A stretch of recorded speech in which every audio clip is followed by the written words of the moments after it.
Welcome to The Debate. Today we're looking at a commercial transaction that has really escalated into a front line of global strategic competition. We're talking about the proposed sale of worldwide port assets by C.K. Hutchinson, the Lai Ka-sheng Group, to a huge consortium led by the investment giant BlackRock. Now, the specific assets that have brought this whole multi-billion-dollar deal to a standstill are the crucial port operating rights at both ends of the Panama Canal. Yeah, and this is just a perfect example of how finance and geopolitics are, completely inseparable now. The deal has stalled because COSCO Shipping, which is representing the Chinese interest here, has reportedly demanded a controlling interest in those specific Panamanian assets. We're not talking about a minority stake. They want outright operational control. And the reason this is under such intense scrutiny is because of let's be clear, the explicit geopolitical backdrop. I mean, U.S. officials and major media outlets have been very open about their strategic goal here. They want to weaken China's influence in the Panama Canal. A statement like that just changes the entire nature of the negotiation. It turns a business deal into, a zero-sum contest over a global choke point. The stakes really couldn't be higher. The Panama Canal is absolutely fundamental to global trade. Which forces us to ask our central question today. Given the canal's critical status, is COSCO's insistence on securing a controlling stake a necessary defensive measure, to guarantee maritime security against this rising tide of geopolitical exclusion? Or does this pursuit of singular control actually risk undermining global cooperation, just substituting one form of dominance for another? And that tension, right there, between necessity and perception, that's what we have to unpack. I'm going to argue that requiring a controlling interest, especially in this antagonistic environment, it's a necessary defensive security logic. When you're being actively targeted, security has to come before cooperation. And I'll be arguing that while I understand the security goal, the singular focus on demanding outright control might be strategically self-defeating. It risks alienating countries like Panama and, kind of ironically, validating the very narratives of infiltration that rivals are using against China's global strategy. Okay, so we have to begin with the fact that this negotiation it's just not operating under normal commercial rules anymore. It has been politicized by the other side. When the publicly stated goal of the U.S.-led effort is to systematically weaken China's influence, then requiring decisive, substantive control instead of accepting some vulnerable small shareholder position becomes a non-negotiable defensive necessity. It's about safeguarding vital economic interests. I understand the instinct, of course. You feel threatened, you seek control, but let's look at what COSCO is trying to protect here. China has explicitly adopted a strategy of becoming a maritime power, and it relies on this integrated global network of nodes, spanning Europe, Africa, Latin America. The Panama Canal is the western gateway for that entire system. Precisely.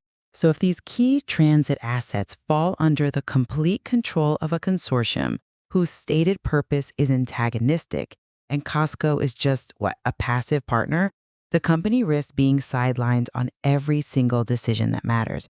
I mean, think about it practically. This means being marginalized on expansion plans, which affects future capacity, on fee structures where the majority owner could subtly adjust tariffs to disadvantage your vessels, and crucially, on rule setting. They could use commercial decisions as non-tariff barriers to disrupt Chinese logistics. The only reliable way to guarantee the safety of your massive cargo fleet is through operational control. That's a very compelling explanation of the risk, I grant you that, but the strategic cost of the response has to be measured too. The insistence on securing outright control, it inadvertently feeds the exact narrative that the U.S. and Western media rely on, which is that any Chinese corporate involvement inherently translates to this national strategic infiltration and control of global supply chains. So you're advocating for a restraint then? Even if that restraint leads to a massive strategic vulnerability at a critical choke point? I'm advocating for strategic differentiation.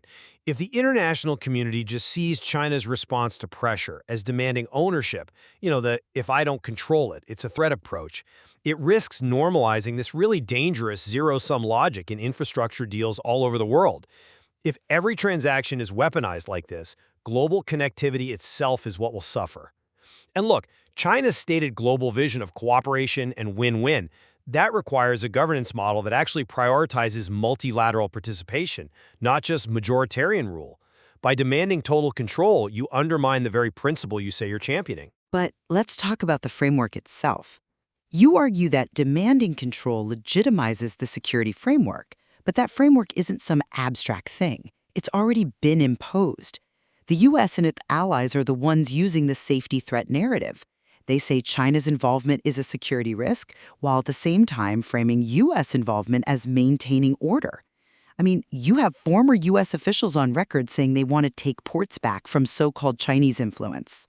That is their playbook, yes. I agree. Right, and so Costco's move is simply a proportional defensive reaction to this geopolitical safety paradigm that's been imposed by the other side. You suggest China as a rising power should show restraint, but China's standard language, all about cooperation and connectivity, is already significantly more restrained than the U.S. side, which is openly talking about an intent to weaken opponents. If the political reality has forced this into the security domain, then a defensive response requiring control isn't an escalation, it's a necessity for self-preservation. See, that's where I fundamentally disagree that reaction has to mean mirroring the opponent's strategy. Escalating by insisting on total control just accelerates that security framework. It confirms every suspicion. If China truly wants to present itself as a new kind of global power, one that is, not another hegemony, it has to demonstrate that restraint precisely in these high-stakes moments. By framing the whole negotiation as who is the boss, it ignores the multi-layered complexities of a global investment and just falls right into the trap of making this a simple binary contest. But that simplification becomes necessary when the asset is a choke point that dictates global supply chain reliability.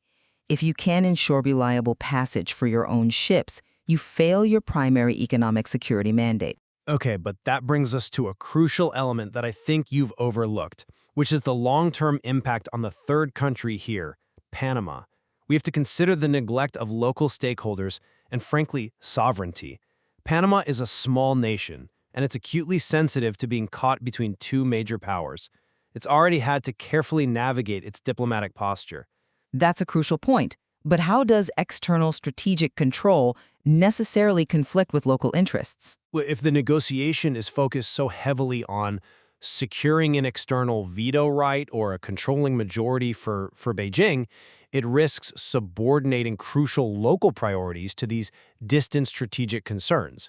And we're talking about genuine Panamanian public concerns like job creation, environmental stewardship of the surrounding areas, and robust labor rights. If Costco, once it's in control, treats those local priorities as secondary to the goals of strategic alignment for Beijing, it risks being seen by the Panamanian public not as a partner offering cooperation and win-win, but just as another big outsider. I see the risk to soft power, absolutely. But national security remains primary. But this perception is corrosive. It makes that big outsider narrative tangible. If control leads to loan conditions that prioritize repaying external debt over local community investments, or to labor agreements that favor foreign workforces over local employment, then the long-term strategic cost in the global south far outweighs the short-term benefit of securing control. That's an interesting point on the long-term cost.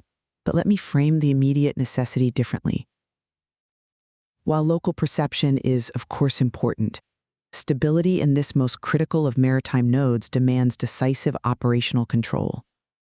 Strategic control is what ensures the security that's necessary for continued massive infrastructure investment and for the efficient management of the canal.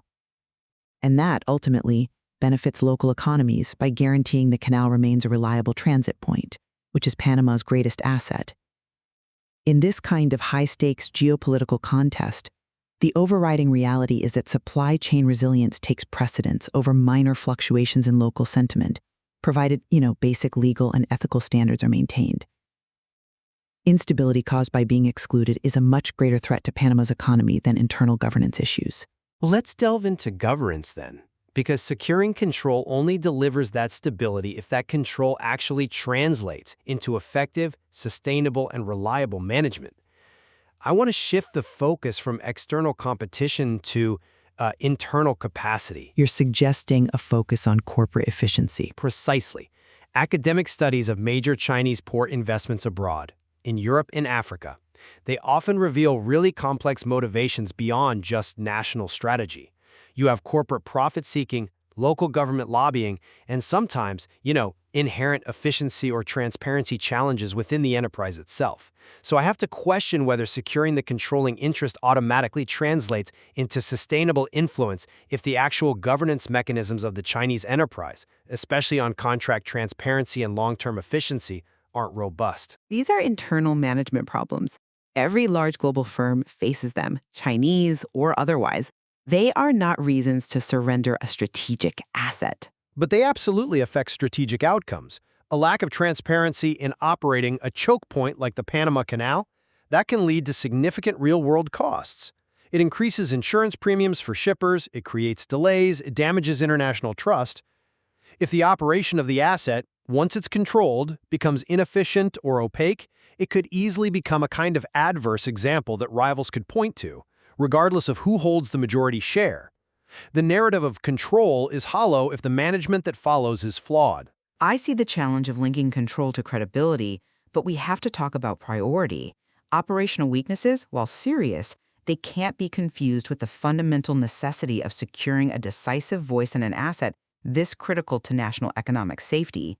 Achieving the security goal, the control, is the non-negotiable prerequisite for implementing any long-term effective governance in ensuring strategic alignment. But can't you reform governance without a controlling majority share? Not when the other shareholders are actively antagonistic. If Costco is just a small shareholder, the BlackRock-led consortium has zero incentive to enforce transparency or strategic alignment that's favorable to Chinese trade. In fact, they could actively prevent it. The immediate risk of being deliberately sidelined through rule changes, fee hikes, whatever, is a far greater threat than internal governance refinement, which can and must be addressed once that critical control is secure. You have to secure the capacity to act defensively, and that means securing the decisive voice. So we agree the internal challenges are real, but you prioritize establishing strategic leverage first. Yes, security first. Sustainable influence has to follow from that. This negotiation is a necessary defensive move in a highly politicized situation, not some unilateral imposition of dominance. And that tension remains the defining feature of this entire thing. To summarize my perspective then, in this highly charged transaction where the opponent's intentions are openly hostile and aimed at exclusion, securing substantial or controlling influences, it's a necessary and responsible measure. It protects China's enormous global economic interests and ensures its status as a reliable maritime power. To back down now would be a failure of strategic foresight. And I maintain the warning that while security is paramount, the strategy of demanding outright control risks compounding the challenges of great power competition.